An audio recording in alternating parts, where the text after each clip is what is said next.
दोस्तों practice set 2 इस video में हम लोग लगाने वाले हैं इंग्लिश का।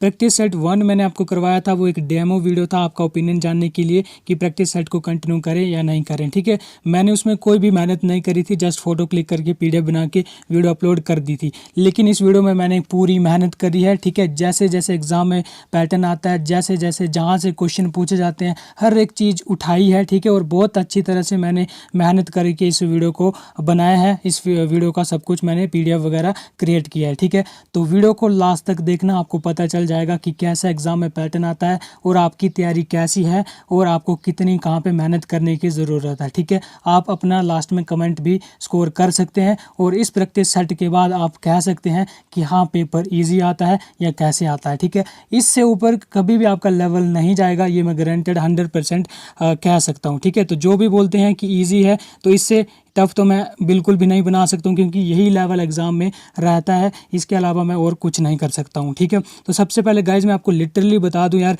कि ये चैनल मैंने आपको मतलब क्रिएट इसीलिए किया था ताकि मैं डिस्कशन कर सकूँ। ठीक है, अपने जो मुझे आता है, ठीक है, जितना आता है मैं शेयर कर सकूँ। ठीक है, और मैं गलती करता हूँ तो मुझे आपसे सीखना है। ठीक है, क्योंकि मुझे कोई करेक्ट करने वाला नहीं है, मैं ऐसी जगह से हूँ जहाँ पे कोई भी तैयारी नहीं करता है, इसीलिए ये मैंने चैनल क्रिएट किया था ताकि एक बॉन्ड क्रिएट हो सके मेरे और आप लोगों के बीच में। ठीक है, तो बिल्कुल भी नेगेटिविटी मत फैलाओ कि यार एक मतलब हमारी एज का लड़का जो वो हमें गाइड दे रहा है, इसको ज़्यादा आता है, इसमें एटीट्यूड है, इसमें गट्स है। ठीक है, ऐसा बिल्कुल भी नहीं है, सिर्फ ये एक चैनल जो है वो एक भाईचारा क्रिएट करने के लिए बनाया गया है। ठीक है, तो आई होप आप समझ सकते हैं, मेरी इमोशंस को समझ सकते हैं। ठीक है, तो अगर आपको अच्छा लगता है तो प्लीज़ आप देखें और अपना जो भी है सपोर्ट प्यार सब दिखाएं। अगर आपको नहीं लगता तो प्लीज़ कोई बाउंडेशन नहीं है, लेकिन प्लीज़ नेगेटिविटी ज़रूर से मत फैलाइएगा। ठीक है ना, तो आपसे ये एक हाथ जोड़कर विनती है मेरी। ठीक है, तो चलिए बातें ज़्यादा हो गई, प्रैक्टिस सेट देख लेते हैं 2 का और देख लेते हैं कि एग्जाम में कैसे कैसे क्वेश्चन जो हैं वो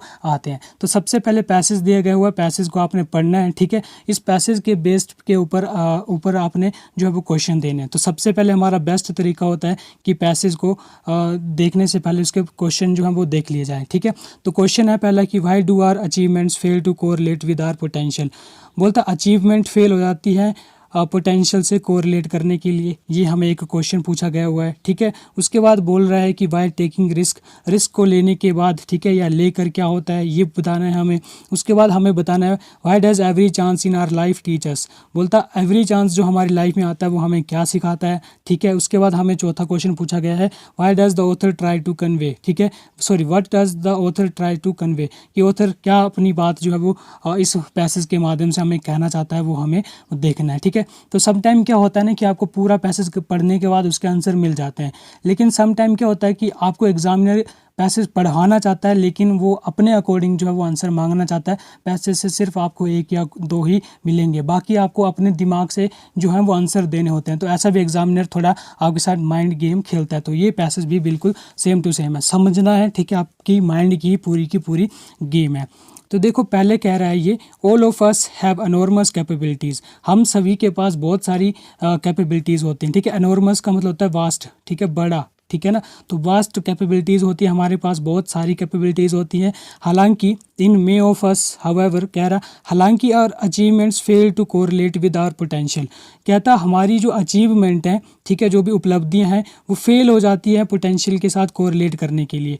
क्यों, ऐसा क्यों होता है? बोलता कहता इसका कारण ये है कि लैक ऑफ सेल्फ डिसिप्लिन, जो आपका आत्म डिसिप्लिन होता है, ठीक है, आपका आत्म अनुशासन होता है, उसकी कमी के कारण जो आपकी अचीवमेंट्स होती हैं वो फेल कर जाती है पोटेंशियल के साथ, आपकी योग्यता के साथ कोरिलेट करने के लिए। ठीक है, तो कहता है इसके लिए आपका जो बेस्ट एफर्ट है, ठीक है ना, the effort needed to channel our energy for productive uses. Productive होता है, ठीक है, एक मतलब फ्रूटफुल, ठीक है, अच्छा मतलब आप कह सकते हो अच्छे यूजेस के लिए आपको क्या करना चाहिए, चैनल योर एनर्जी, जो आपकी एनर्जी होती है, ठीक है, आपकी जो ऊर्जा है, आप में जो भी मतलब स्ट्रेंथ है, उसको आप सही से क्या करो, मार्गदर्शन दो, चैनलाइज करो उसको। ठीक है, तो ये कह रहा है कि to maximise your effectiveness you must learn to put your nose to the grindstone. कहता है मैक्सिमाइज इफेक्टिवनेस को, अपनी इफेक्टिवनेस को मैक्सिमाइज करने के लिए, ज़्यादा से ज़्यादा इंक्रीज करने के लिए आपको क्या करना चाहिए, सीखना चाहिए। क्या, यहाँ पे एक इडियम्स दिया गया हुआ है, to put your nose to the grindstone. ठीक है, इसका मीनिंग होता है आपका hard work hard and diligently. कहता कठिन से कठिन परिश्रम करना और ईमानदारी से करना ही put your nose to grind stone का मीनिंग होता है। लिख लीजिएगा, एग्जाम में काम आ सकता है। Put your nose to the grind stone का मीनिंग होता है वर्क हार्ड एंड डिलीजेंटली, कठिन परिश्रम और ईमानदारी के साथ। ठीक है, तो कहता है कि मैक्सिमाइज करने के लिए क्या इफेक्टिवनेस को आपको सीखना चाहिए। इस इडियम्स का मीनिंग आपको बता दिया। और वर्क अगेंस्ट बोरडम, बोरडोम का मतलब जैसे कि देखो बोर आपको आ रहा है कि कई काम में हम जैसे पढ़ने में बोर हो गए। ठीक है, पढ़ते पढ़ते बोर हो गए, अब हमारा मन नहीं कर रहा, हमें उदासी आने लगी। तो बोरडोम का मतलब ही यही होता है कि वर्क अगेंस्ट, जो भी आपको उदासी आती है उसके विरुद्ध आपने काम करना है।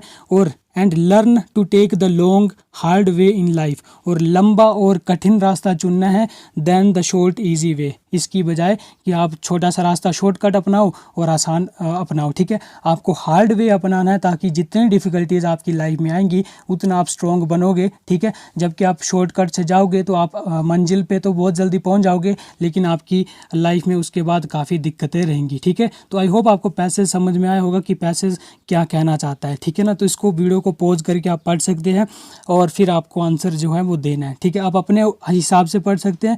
मैंने जितना इस पैसेज से समझा, जितना मुझे पता चला, मैंने आपको बता दिया। ठीक है दोस्तों, तो चलिए पहला क्वेश्चन देखते हैं कि why do our achievements fails to correlate with our potential. कि कहता जो अचीवमेंट होती है, हमारी उपलब्धियां होती है, वो हमारे पोटेंशियल के साथ कोरिलेट क्यों नहीं कर पाती है। तो इसका आंसर तो हमें देखो पता है। ठीक है, क्योंकि ये पैसेज में दिया गया हुआ है क्या, because of lack of self discipline. Self discipline की कमी के कारण ये कोरिलेट नहीं कर पाती है, संबंध स्थापित नहीं कर पाती है। तो ऑप्शन देखो, because of lack of intelligence, तो ऐसा तो बिल्कुल भी नहीं था। Because of lack of discipline ऐसा था, लेकिन ध्यान से ऑप्शन को भी ध्यान से देखना है। Because of lack of external help, तो ऐसा भी बिल्कुल नहीं था। Because of lack of self discipline, discipline और सेल्फ डिसिप्लिन, ओवर कॉन्फिडेंस और जल्दबाजी के चक्कर में डिसिप्लिन को मत कर देना, क्योंकि इसने सेल्फ डिसिप्लिन की बात करी थी। इसलिए हमारा राइट आंसर ऑप्शन डी हो जाएगा कि हमारी अचीवमेंट जो होती है वो पोटेंशियल के साथ इसीलिए कोरिलेट नहीं कर पाती, संबंध क्रिएट नहीं कर पाती है, क्योंकि हम में क्या होता है कि आत्म जो हम अनुशासन होता है ना, वो नहीं होता है, डिसिप्लिन नहीं होता है, सेल्फ डिसिप्लिन नहीं होता है। ठीक है दोस्तों, आई होप आपने राइट आंसर ही टिक किया होगा। तो इसका राइट आंसर हमारा हो जाएगा ऑप्शन डी। कहता है हाउ डज वन सेल्फ, ठीक है, how does one's self confidence develop. कहता है कि आपका जो सेल्फ कॉन्फिडेंस है वो कैसे डेवलप होता है, ये आपको बताना है। ठीक है, तो देखो, by taking risk, by always meeting with success, by being cautious, by being garrulous. Garrulous का मीनिंग होता है बातूनी, जो बहुत ज़्यादा बातें करता है। तो सेल्फ कॉन्फिडेंस तभी डेवलप होता है जब हम टेकिंग रिस्क लेंगे। ठीक है, ज़िंदगी में हम रिस्क लेंगे, हम एयरफोर्स की तैयारी करेंगे, रिस्क लेंगे, क्वालिफाई होंगे नहीं होंगे वो बात अलग की है, लेकिन सेल्फ कॉन्फिडेंस तभी डेवलप होता है। ठीक है ना, अगर हम कुछ नहीं करेंगे, स्टेप लेंगे ही नहीं लाइफ में, तो कुछ नहीं कर पाएंगे। और ऑलवेज मीटिंग विद सक्सेस, ये ज़रूरी नहीं कि हम हर बार सक्सेस से मिले, हमें हर बार सक्सेस मिले, ऐसा ज़रूरी नहीं है। ठीक है, और ऐसा बिल्कुल भी नहीं है कि बाय बीइंग कोशिश कि हर बार सतर्क रहो, सावधान रहो, आपको जो है वो सेल्फ डिसिप्लिन सेल्फ कॉन्फिडेंस जो होगा वो आपके अंदर नहीं आ जाएगा। सेल्फ डेवलप जो कॉन्फिडेंस जो होगा वो डेवलप तभी होगा जब आप ज़्यादा से ज़्यादा रिस्क लोगे। ठीक है, आप एयरफोर्स की तैयारी कर रहे हो, नहीं मिली आपको सक्सेस, कोई बात नहीं, आप में कॉन्फिडेंस आ गया, आपने एफ-कैट की तैयारी करी, CDS की तैयारी करी। ठीक है, तो ये होनी चाहिए जिद, और यही से क्या आता है, सेल्फ कॉन्फिडेंस डेवलप होता है। ठीक है, तो इसका आंसर पैसेज में नहीं दिया गया था। ये एग्जामिनर आपके माइंडसेट से खेल रहा है कि आपको पैसेज से कितनी समझ आई और आपका माइंड क्या कह रहा है और क्या आंसर दे रहा है। ठीक है, तो वो बस वो वही जानना चाहता है। ठीक है, नेक्स्ट देखो, what does every chance in our life teach us. कहता है कि हर दूसरा चांस जो होता है वो हमारी लाइफ में हमें क्या सिखाता है। It help us to become philosophical, ठीक है, हमें फिलोसफर बना देता है या नहीं। It help us to become idealistic, ये ऐसा भी नहीं होता है। It help us to learn, it shows our limitation, ये हमारी हद बताता है। ये हमारी ज़िंदगी में इसीलिए आता है कि हम लोग सीख सकें। अगर मैं एयरफोर्स में रह गया हूँ, मैं मेडिकल आउट हो गया हूँ, तो मैं इसीलिए प्रिपरेशन कर रहा हूँ क्योंकि मैं उस चीज़ से सीख के आया हूँ और अभी मुझे और सीखना है और आगे क्या करना है, उससे ज़्यादा मेहनत करनी है। ठीक है ना, तो दूसरा चांस मुझे मिला है, तो पहले चांस ने मुझे इतना कुछ सिखा दिया है कि आज मैं यूट्यूब चैनल को खोलकर अपने भाइयों की हेल्प करने में सक्षम हो गया हूँ। ठीक है, तो अगर मैं यूट्यूब पे आया हूँ, इसका मतलब ये है, देखो हर कोई नहीं आ पाता है। पहली बात, अगर आता है तो उसमें कुछ ना कुछ बात होती है, इसलिए आता है। मैं अपने आप को प्रिटेंड नहीं कर रहा हूँ कि हाँ मैं ऐसा हूँ, लेकिन मतलब एक सेल्फ कॉन्फिडेंस आ गया मुझ में कि हाँ मैं किसी दूसरे की हेल्प कर सकता हूँ। अगर मैं दूसरे की हेल्प करूँगा तो भगवान ऑटोमेटिकली मेरी हेल्प करेगा। शायद मेरे अच्छे काम जो होंगे वो भगवान मतलब अब उनमें और ऐड करेगा, ठीक है, मतलब बुरे कर्म को निगलेक्ट करेगा और अच्छाइयाँ जो हैं वो उससे भगवान भी मेरी कुछ सहायता करे। तो यही चीज़ है दोस्तों कि एवरी चांस जो होता है वो हर दूसरा चांस हमें लाइफ में यही सिखाता है कि हम जो है वो सीख सकें, ठीक है ना। तो हमारी लाइफ में ये इसीलिए ही आते हैं, ठीक है। तो चलिए, ये आई होप आपने आंसर राइट टिक किया होगा। नेक्स्ट क्वेश्चन को देखते हैं। What does the author try to convey, कि ऑथर क्या कहना चाहता है, ठीक है। आपने पैसेज बड़ा, इस पैसेज से उत्तर क्या कहना चाहता है।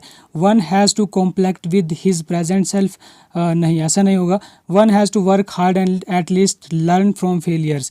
ऑप्शन बी सही लग रहा है, लेकिन सी और डी को भी पढ़ लेते हैं। Only inborn genius succeed in life, ऐसा तो है नहीं कि जीनियस ही सक्सीड होते हैं। One has to believe in luck, believe luck में बिलीव करना चाहिए, ऐसा भी नहीं है। हार्ड वर्क जो होता है वो टैलेंट को भी बीट कर देता है और लक को भी बीट कर देता है, ठीक है ना। तो ऑप्शन बी जो हो जाएगा इसका राइट आंसर हो जाएगा कि work hard at least learn from failures. Failure से सीखो और इतनी ज़्यादा मेहनत करो कि किस्मत भी झुक जाए और आपको कहे कि जो तेरा है वो तुझे ही मिलेगा, उससे मैं नहीं छीन रही हूँ, ठीक है दोस्तों। तो आई होप आपने इसका राइट आंसर ही टिक किया होगा, ऑप्शन बी आपने सही टिक किया होगा, ठीक है। तो कितने आप सही कर पाए, आपको पैसे समझ में आया, ठीक है, मैं अच्छे से समझा पाया या नहीं समझा पाया, ठीक है, आपने कमेंट करना है ताकि मैं भी और इम्प्रूवमेंट कर सकूं, ठीक है। चलिए नेक्स्ट क्वेश्चन की ओर बढ़ते हैं। ये हमारे 4 क्वेश्चन थे, सेम के सेम आपके इसी तरह से एग्जाम में मिलेंगे। 4 क्वेश्चन आपको पैसे से पूछे जाएंगे, ठीक है दोस्तों। नेक्स्ट है अब हमारा, देखो ध्यान से, नेक्स्ट हमारा प्रपोजिशन से पूछा गया हुआ है, ठीक है। इसको मैं थोड़ा सा जूम कर देता हूँ। देखो ये पूछ रहा है I am satisfied dash his innocence. ये इनोसेंस है, ठीक है, थोड़ा सा गैप पड़ गया, वो बीच में लिखने में गलती हो गई है। I am satisfied dash his innocence, ठीक है ना। तो सेटिस्फाइड के बाद देखो विद लगेगा, क्योंकि यहाँ पे पर्सन की इनोसेंस के बात की जा रही है, ठीक है। तो ये आपको पता होना चाहिए, सेटिस्फाइड क्या होता है, संतुष्ट होता है, और उसके बाद विद प्रपोजिशन का प्रयोग किया जाएगा क्योंकि पर्सन की बात की जा रही है। तो जब भी मैक्सिमम केस में यही होता है कि पर्सन की बात की जा रही हो ना, तो विद का प्रयोग किया जाता है, ठीक है। तो आपको ये क्लियर होना चाहिए, और ये सेटिस्फाइड फिक्स प्रपोजिशन जो है वो वर्ड लेता है, ठीक है दोस्तों। तो आपको आई होप क्लियर हुआ होगा और आपने राइट आंसर टिक किया होगा।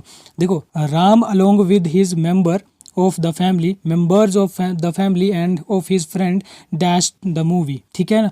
तो क्या कह रहा है कि Ram along with his member, Ram और अपने मेंबर्स के साथ, ठीक है, फैमिली मेंबर्स के साथ और अपने दोस्त के साथ क्या कर रहे हैं, यहाँ पे वॉचिंग आएगा, ठीक है, मूवी देख रहे हैं। तो इसमें कौन सा लगेगा, वॉचिंग लगेगा, वर वॉचिंग लगेगा, हैव बीन वॉचिंग लगेगा, या वॉच लगेगा।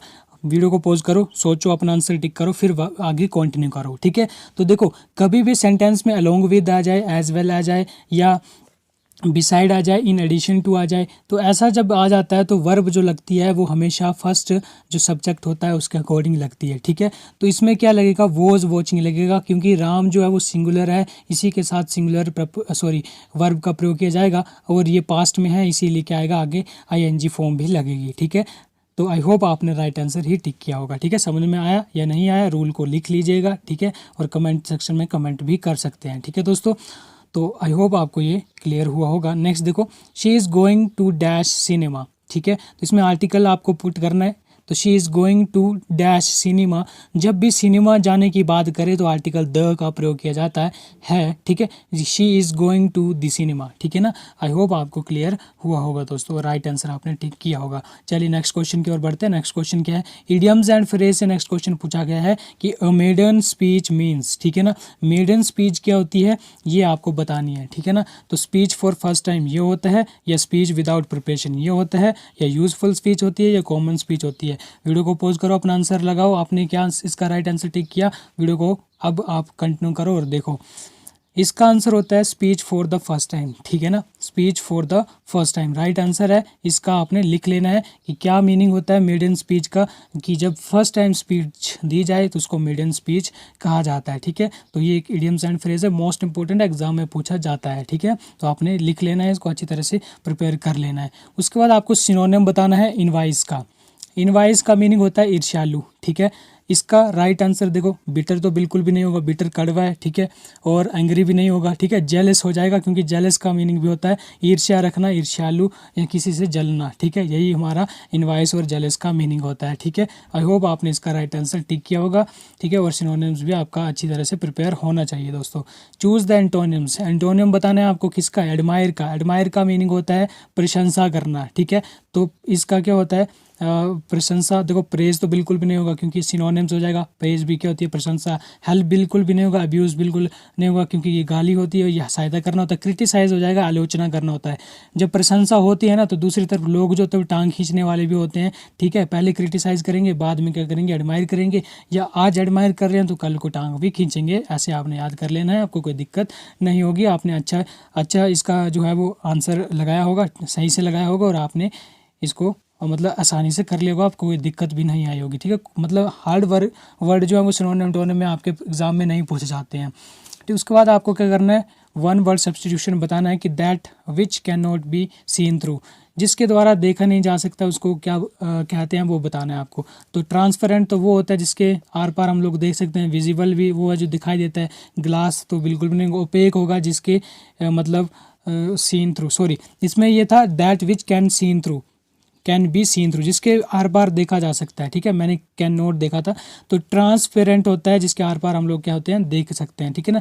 जिस वस्तु के द्वारा हम लोग आर पार देख सकते हैं उसको ट्रांसपेरेंट कहते हैं।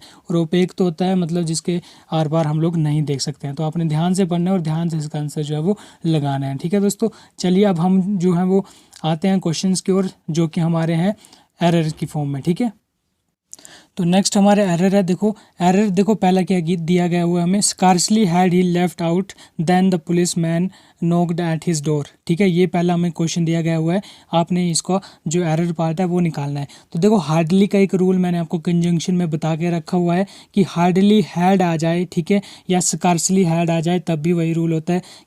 क्या होता है, हार्डली हैड आ जाए तो उसका जो कोरिलेटिव कंजंक्शन होता है वो व्हेन होता है, WHEN व्हेन होता है, ना कि देन। तो हार्डली हैड या स्कार्सली हैड के बाद व्हेन कोरिलेटिव कंजंक्शन का प्रयोग किया जाता है, ना कि देन का। तो ऑप्शन बी यहाँ पे राइट आंसर हो जाएगा। ऑप्शन बी में हमारी यहाँ पे गलती दी हुई है, ठीक है। उसका देखो Bangalore, Bangalore is one of the most beautiful city, option B दिया हुआ ऑफ इंडिया, ठीक है। कि Bangalore is one of the most beautiful city, आपको इसमें एरर बताना है। देखो वन ऑफ द आ जाए, ठीक है। उसके बाद क्या आता है, सुपरलेटिव आता है, ठीक है। द मोस्ट ये भी सही है।